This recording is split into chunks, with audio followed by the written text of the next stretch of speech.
Labas visiems, esu Rasa, kas manęs dar nepažįstate. Apie Nelife kompaniją sužinojau prieš 3 metus iš savo klientės, tuo metu dirbau salone ir mane nustebino jos pokyčiai. Aš tuo metu turėjau gydytojų diagnozę visišką organizmo išsekimą. Mane lydėjo nemiga, depresija, energijos nebuvimas, nuotaikos nebuvimas, pyktis, nerimas, liūdesys. Ir pamačiusi savo klientę, aš paprasčiausiai išdrįsau išmėginti. Aš neturėjau ko prarasti, nes man kur buvo gydytojų skirtas gydymas, man buvo tik pablogėjimas ir nežinau, kur šiandien būčiau, jeigu būčiau nenutraukusi to gydymo. Pradėjus vartoti, labai greitai supratau, kad šių produktų man reikės, nes greitai pradėjau jausti energijos antplūdį, miegas pradėjo tvarkytis, nuotaika keistis kardinaliai.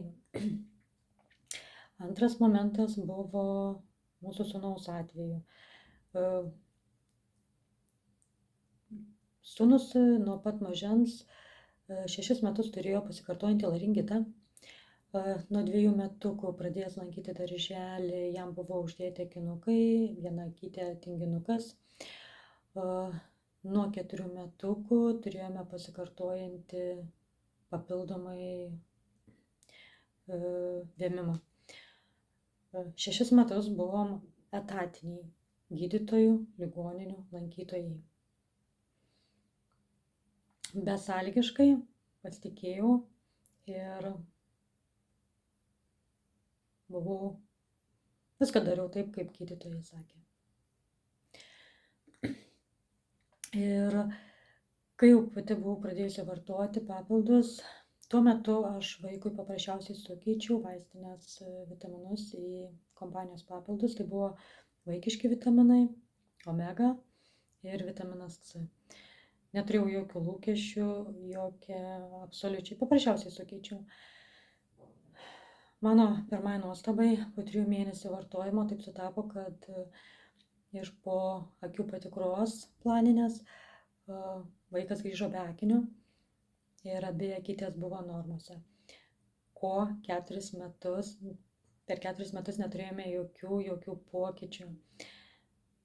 Tuomet aš pradėjau domėtis, gilintis, kas čia įvyko, kas čia iš vis per papildai, ir pradėjau dalyvauti renginiuose, klausytis mokslininkų seminarų, važiuoti konferencijas, taip jau 3 metai. Su didžiulė pagarba kompanijai. Esu be galo dėkinga. Ir per 3 metus mes nueinam pas gydytojų tik dėl profilaktikos ir vaikui dėl mokyklos pažymos. Mes nebeperkam visiškai vaistų. Mūsų namuose jų nėra. Tai iš po tokių permainų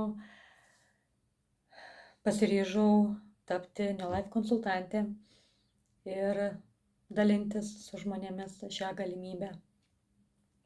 Jeigu jums ar kyla klausimų, ar įdomu būtų, mielai pasidalinčiau, susisiekite ir tam kartui iki malonaus.